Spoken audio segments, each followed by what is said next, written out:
Have a good day, class 10 student. Now your geography chapter, resource and development, part number 3. Page number, also NCERT book, page number 3. Sustainable development. Sustainable economic development means development should take place without damaging the environment, and development in the present should not compromise with the needs of the future generations. Sustainable economics. Sustainable means परिमार्जित अर्थनीति. परिमार्जित अर्थनीति development में का meaning क्या हो गया ना, कुछ development करने के लिए जो भी चीज़ जरूरी है उसको हम लोग एनवायरनमेंट से टेक ऑफ करेंगे, लेंगे, बट एनवायरनमेंट का कोई डैमेज नहीं होगा, हानि नहीं पहुंचाएंगे. और इसके साथ साथ ये भी ध्यान में रखना होगा हमारे वर्तमान के या प्रेजेंट के नीड्स को पूरा करने के लिए ऐसा ना हो फ्यूचर जनरेशन, भविष्य में जो हम लोगों का फ्यूचर जनरेशन आएंगे उन लोगों को कमी का महसूस ना हो. Clear. Now the Rio de Janeiro earth summit 1992. In previous हम लोग क्या पढ़े थे ना, इंटरनेशनल रिसोर्सेस.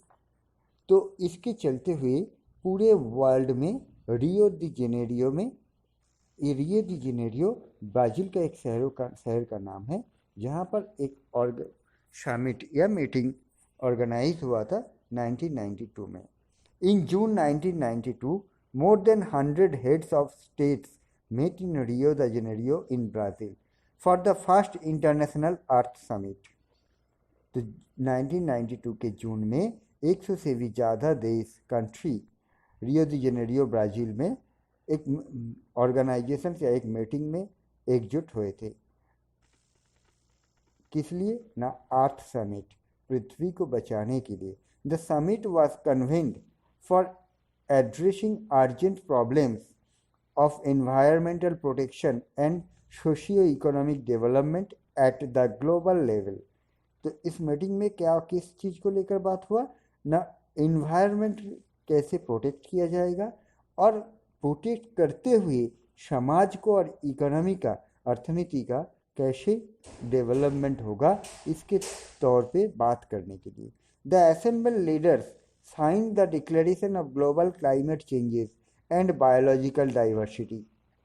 इसके चलते हुए ऐसे जो लीडर्स लोग थे वहाँ, जो मीटिंग ऑर्गेनाइजेशन हुआ तो कुछ टॉप मोस्ट लीडर होंगे, तो ये लोग सब मिलके एक एजेंडा या चुक्ति में सिग्नेचर किया, जिसके चलते हुए declaration of global climate changes, जिसमें जो पूरे पृथ्वी में वेदर का, वातावरण का जो चेंजेस, वेदर का जो चेंज हो रहा है, और बायोलॉजिकल डाइवर्सिटी, मतलब बायोलॉजिकल जो चीज़ लाइक पेड़ पौधा बोलो या एनिमल्स, ये जो चेंजेस हो रहा है इसके बारे में बात हुआ है.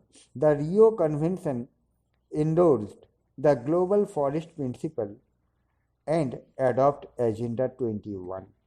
इसके चलते हुए एक एजेंडा बनाया गया है जिसको नाम दिया गया है agenda 21 for achieving sustainable development in the 21st century. क्यों मीटिंग हुआ था ना, फ्यूचर जनरेशन के बारे में सोच के हम लोग नेचर को या एनवायरनमेंट को हानि ना पहुंचा के कैसे इकोनॉमिकल डेवलपमेंट या सोशल डेवलपमेंट कर पाएंगे, इसके बारे में एक एजेंडा भी बनाया गया था जिसको एजेंडा 21 नाम से जाना जाता है. तो इस एजेंडा 21 में के बारे में यहाँ पर अभी हम लोग पढ़ेंगे. It is the declaration signed by world leaders in 1992 at the United nation conference of environment and development, UNCED.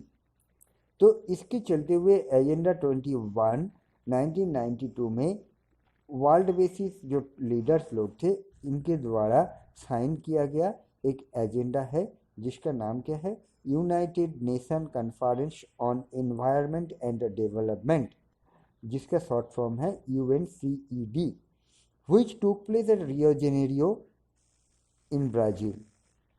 At aims at achieve global sustainable development, जिसका लक्ष्य क्या था ना ग्लोबल सस्टेनेबल डेवलपमेंट को अचीव करना।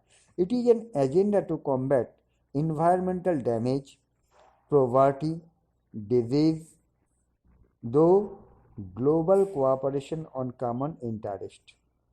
और इस एजेंडा में ये भी लिखा था कि नॉट इस एजेंडा में किस किस विषय के ऊपर काम किया जाएगा। एनवायरमेंटल डैमेज, परिवेश वातावरण में या परिवेश में जो डैमेज हो रहा है इसके बारे में।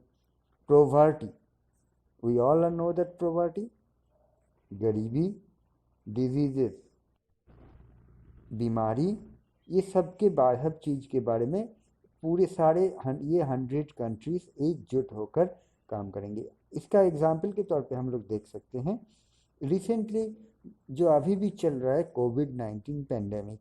इसमें क्या हो रहा है देखिए, लास्ट ईयर भी हम लोग देखे थे कि India, America, Italy, each and every England, सभी कंट्री ने एक दूसरे को मदद का हाथ बढ़ाया।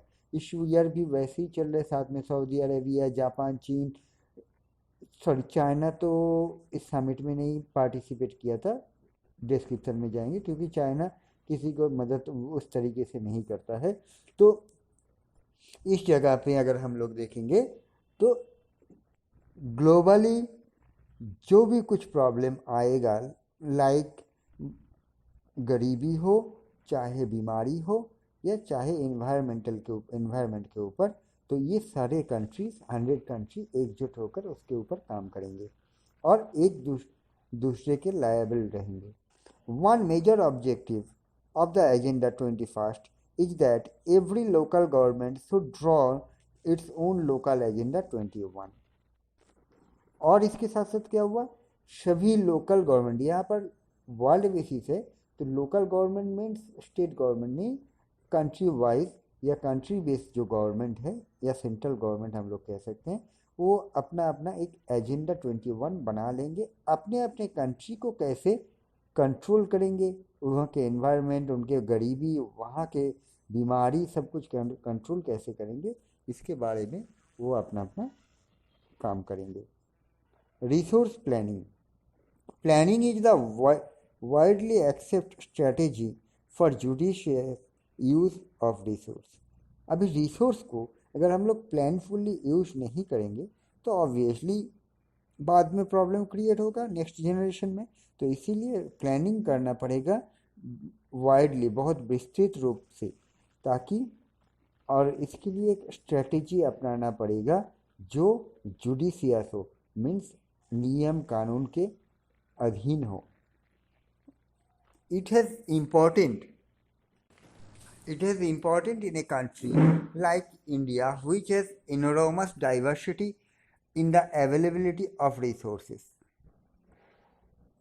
एक इंडिया जैसे कंट्री के लिए ये बहुत ही इम्पॉर्टेंट है कि रिसोर्स को मेंटेन करना, which is enormous diversity in the availability of resources. हमारे इंडिया में हम लोग सभी जानते हैं सब कुछ बॉल नहीं आ रहा अबाउट, सब कुछ ही चाहे कम हो चाहे ज़्यादा हो, मिनरल्स हम लोगों को या रिसोर्स हमारे पास है। There are regions which are rich in certain type of resources but are deficient in some other resources। जबकि कुछ इंडिया के कुछ रीजन हैं जहाँ पर बहुत परिमाण, कुछ टाइप, एक सर्टेन टाइप ऑफ रिसोर्स हमें मिलता है, जबकि जो कि दूसरे एरिया में डेफिसिट है या नहीं मिल पाता है। There are some regions which can be considered self-sufficient in terms of the availability of resources, and there are some regions which have acute shortage of some vital resources।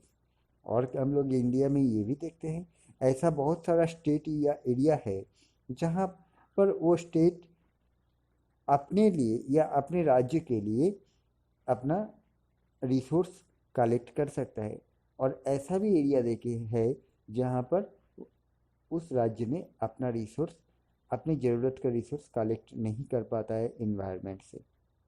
For example, the state of Jharkhand, Chhattisgarh, Madhya Pradesh are rich in minerals and coal deposits. Example के तौर पे अगर हम लोग देखेंगे, पूरे भारत में झारखंड, छत्तीसगढ़ और मध्य प्रदेश में ज़्यादा से ज़्यादा मिनरल्स और कोल डिपॉजिट है अंडरग्राउंड में। Arunachal Pradesh has abundance of water resources but lack in infrastructural development।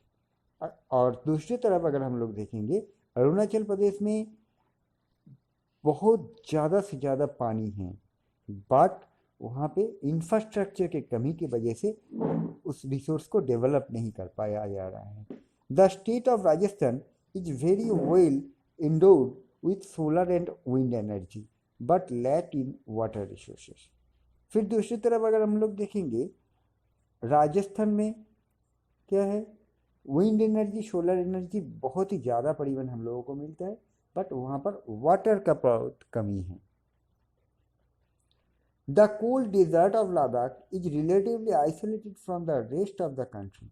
अगर और दूसरी तरफ फिर एक तरफ हम देखें उत्तर नॉर्थ साइड में लद्दाख, जहाँ पर पूरे साल बर्फ़ में ढका हुआ है, तो वहाँ के लोग क्या खाएंगे? वहाँ पर तो हमें कुछ नहीं, रिसोर्स नहीं है। तो अगर हम लोग एक दूसरे इसके चलते हुए तो क्या पता चल रहा है ना, वन स्टेट अनदर स्टेट में लेन देन या आदान प्रदान करते हुए हम लोग जैसे रिसोर्स का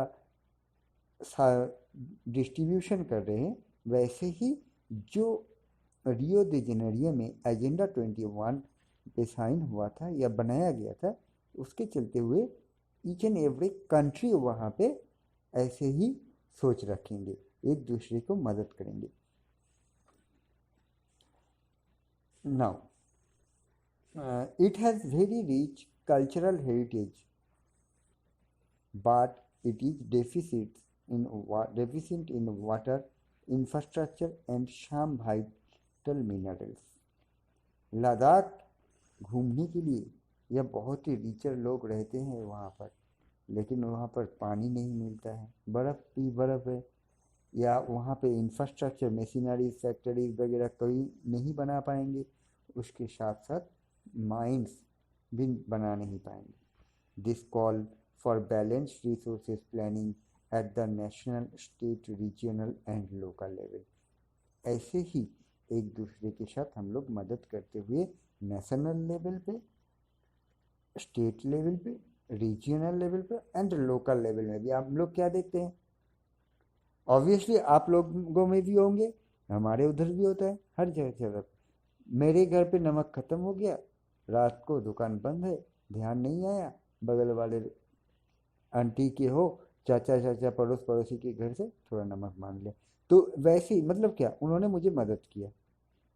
फिर उनके घर में कुछ ख़त्म हो गया तो उन्होंने मुझसे मदद लिया। तो ऐसे करके हम लोग बैलेंस मेंटेन करके हुए ही चल रहे हैं।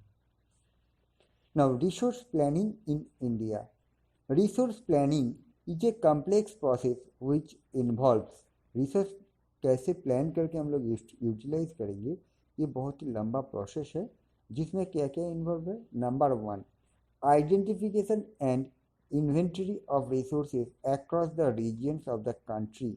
This involve surveying, mapping and qualitative and quantitative estimations and measurement of the resources. सबसे पहले रिसोर्स को किस जगह पे हमें मिलेगा, मतलब उसका अवेलेबिलिटी किस जगह पे है, कंट्री के किस एरिया में है, उसको हमें सबसे पहले चेक करना पड़ेगा। इसके लिए सर्वे करना होगा, मैपिंग करना होगा, और उस रिसोर्स अगर मिल भी गया, उसका क्वालिटी किस प्रकार का है, उसका क्वांटिटी किस टाइप का है, इसके ऊपर भी हम लोगों को ध्यान देना पड़ेगा। Number 2, evolving a planning structure endowed with appropriate technology, skill and institutional setup for implementing resource development plans। After that क्या हुआ ना, हम लोगों को तो रिसोर्स मिल ही गया, हम लोगों को रिसोर्स तो मिल गया, लेकिन उसको भी प्लान करना पड़ेगा कि कैसे उसको हम लोग स्ट्रक्चर देंगे, कैसे उसको हम लोग टेक्नोलॉजिकली यूज़ करेंगे, इसके ऊपर। अगर जैसे हम लोग लद्दाख का एग्जांपल देखें, मान लिया जाए फॉर एग्जांपल लद्दाख में एक कोल माइन मिला, सर्वे किया, मैपिंग किया, कोल माइन मिला, तो इज़ इट पॉसिबल लद्दाख में कोल डिगिंग करने के बाद कोल किसी भी तरीके से मिल गया, लेकिन उस कोल को हमें लाना पड़ेगा, तो बहुत सारी इंफ्रास्ट्रक्चर प्रॉब्लम क्रिएट हो जाएगा ना। तो इसीलिए नॉट ओनली मिलना, वहाँ पर मिल तो गया, लेकिन उसका यूटिलाइज हम लोग कर पाएंगे कि नहीं, उसके बारे में भी प्लानिंग करना पड़ेगा, एक स्ट्रक्चर बनाना पड़ेगा technologically. Number third, machine matching the resources development plans with overall national development plan.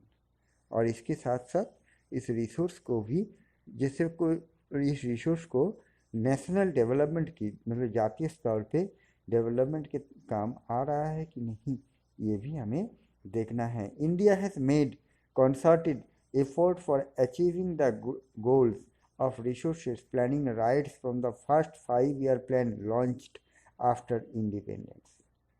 और इंडिया इसको लेकर काम करना बहुत पहले से ही शुरू कर चुका था। आफ्टर इंडिपेंडेंस, आज़ादी के बाद, you all know, I hope forgot about that 5 years planning of made by Jawaharlal Nehru. Jawaharlal Nehru के द्वारा जो 5 साल की जो प्लानिंग सरकार द्वारा बनाया गया था, उसी के चलते हुए ये प्लानिंग किया जा रहा है। तो इंडिया में बहुत सारे दिनों से ये प्लानिंग चल रहा है। So now next para, the availability of resources is a necessary condition for the development of any region। Resource का अवेलेबिलिटी ये इसी के ऊपर डिपेंड कर रहा है उस एरिया का development. But mere availability of resources in the absence of corresponding changes in technology and institution may hinder development. जब कहीं पे किसी भी जगह पे हम रिसोर्स मिलने लगता है तो क्या होता है, उस जगह पे डेवलपमेंट बहुत जल्दी होता है। वहाँ पर इंडस्ट्रियलिस्ट लोग इंडस्ट्री बनाने की कोशिश करते हैं, इसके चलते हुए टेक्नोलॉजिकली और इंस्टीट्यूशन प्रोवाइड किया होता है। There are many region in our country that are rich in resources but this are included in economically backward region. ऐसा जैसे डेवलप भी मिलता है, इसके साथ साथ अगर हम लोग देखेंगे हमारे देश में ऐसा बहुत सारे रीजियंस है या एरियाज़ है जहाँ पर रिसोर्स तो बहुत सारा है, लेकिन उस एरिया के लोग रिच नहीं हैं, अमीर नहीं होते हैं, बैकवर्ड रीजन में ही रहते हैं। On the contrary, there are some region which have a poor resource base but they are economically developed। फिर दूसरी तरफ देखा जाए जहाँ पर रिसोर्स मिलने का कंडीशन बहुत ही पुअर है, बट वहाँ के लोग बहुत ही अर्थनैतिक तौर पे बहुत ही ज़्यादा डेवलपमेंट है। Now can you name some resources rich but economically backward region and some resources poor but economically development region? क्या आप लोग बता पाएंगे? Some resources rich but economically backward region, कुछ रिसोर्सेज जो मिलता है वो बहुत ही वैल्यूएबल रिसोर्सेज है। Like that for I am just given one example. अगर हम लोग देखेंगे राजस्थान में अभी हम लोग क्या पढ़े, wind and solar energy huge amount या ह्यूज क्वांटिटी ऑफ सोर्सेस है, रिसोर्स है, बट वहाँ के लोग पुअर हैं। रीज़न क्या है? वहाँ पे टेक्नोलॉजी नहीं है, इंडस्ट्री नहीं है, वहाँ पे तो रिसोर्स नेचर से मिल रहा है, लेकिन उसको डेवलप करने के लिए जो टेक्नोलॉजी चाहिए, उनको डेवलप करने के लिए जो इंफ्रास्ट्रक्चर चाहिए, उस एरिया में बन नहीं पा रहा है। अगर बन भी जाएगा वहाँ पर लोग रहने के हालात में नहीं रहते हैं। राजस्थान थर्मोभूमि के बीच में कितने लोग अगर हम लोगों को लेके जाएंगे उस प्लांट या प्रोजेक्ट में काम करने के लिए, हम लोगों में कितने लोग जाके वहाँ पर काम कर पाएंगे इतने टेम्परेचर में? So this is the problem कि वहाँ पर ह्यूज रिसोर्सेस है बट यूटिलाइज नहीं कर पाया किया जा रहा है। या वहाँ के लोग गरीब के गरीब है। और अगर देखा जाए for example, just for example के तौर पे, फॉर एग्ज़ाम्पल के तौर पे अगर हम हमारे आप लोग क्लास 9 में भी पढ़े हैं कि कुछ इंडस्ट्री ऐसा होता है जो टाउन बेस्ड इंडस्ट्री होता है, कॉटन इंडस्ट्री या सिल्क वॉर्म, सिल्कॉन, जो पशम के कपड़ा बन रहा है। इसका इंडस्ट्री कहाँ पे? जम्मू कश्मीर में। जम्मू कश्मीर से भेड़ियों का लोम लेकर, बाल लेकर उसको बनाया जा रहा है, लेकिन वहाँ पे उसका इंफ्रास्ट्रक्चर कम है, नहीं है। वहाँ से उसको लेके लैंड में आके, मतलब लो लैंड में आके, हिली एरिया से लो लैंड में आके उसका प्रोडक्शन किया जा रहा है। तो वहाँ के लोग जैसे कि वैसे ही रह गए, और नीचे जहाँ पे प्रोडक्शन हो रहा है वहाँ के लोग रिच हो रहा है। The history of colonization reveals that rich resources in colonies were the main attraction for the foreign invaders। और हम लोग क्या है, मैंने ये हमारे कंट्री में एग्जांपल दिया। अगर हम लोग हिस्ट्री पढ़े थे पहले, कॉलोनियल पीरियड, इस कॉलोनियल पीरियड की तरफ अगर हम लोग आंख उठा के देखेंगे तो हमारे देश के रिसोर्स के ऊपर अट्रैक्टिव होके ही फॉरेन कंट्री से, चाहे पुर्तगालीज हो या ब्रिटिश लोग भी हमारे देश में आए थे। It was primarily the higher level of technological development of the colonising countries that helped them to exploit resources of other region and establish their supremacy over the colonies। तो इंग्लैंड के पास technology था, France के पास उस time technology आ गया था। तो England में technology था, बट उन लोगों के पास रिसोर्स नहीं था, और इस रिसोर्स के अट्रैक्शन में वो लोग ने इंडिया में आया था, कॉलोनी बनाया। इंडिया के जो रॉ मटेरियल या रिसोर्स वो लोग कलेक्ट किया और अपने देश में ले जाकर वहाँ पर डेवलप किया। Therefore, resources can contribute to development only when they are accompanied by appropriate technological development and industrialization changes। लेकिन उन लोग पहले आके लेके गए थे, बट धीरे धीरे क्या किए, उन लोगों ने हमारे देश में भी टेक्नोलॉजिकल डेवलपमेंट के तौर पे बहुत सारे इंडस्ट्रीज क्रिएट किया था। लाइक जूट इंडस्ट्री, महाराष्ट्र में कॉटन गुजरात, महाराष्ट्र में हम लोग गुजरात के अहमदाबाद को मैनचेस्टर जानते हैं। तो इस जगह पे वो लोग इंडस्ट्री बिल्डअप किए थे। सिर्फ वो लोग रॉ मटेरियल लेके नहीं गए थे, हमारे इंडिया में टेक्नोलॉजी भी प्रोवाइड किया था, टेक्नोलॉजिकल डेवलपमेंट लाने की कोशिश किया था। India has experienced all this in different phase of colonisation. तो वेरियस टाइप ऑफ फेज के ऊपर इंडिया, हमारे जो कंट्री है, हमारे कंट्री के लोगों को एक्सपीरियंस है कॉलोनाइजेशन पीरियड के तौर पे। Therefore, in India, development in general and resource development in particular does not only involve the availability of resources but also the technology, quality of human resources and historical experience of the people। और colonial period में जो development वो लोग start करके गए थे, उसी के चलते हुए इंडियन के लोग या हम लोग भी, हम लोग डेवलपमेंट के ऊपर, रिसोर्स के ऊपर और टेक्नोलॉजी के ऊपर ज़्यादा से ज़्यादा ध्यान देते हुए हमारे रिसोर्स को या हमारी इकोनॉमी, देश की इकोनॉमिकल कंडीशन को ग्रो अप करना शुरू किए। Now that's it for today. I hope you will read very carefully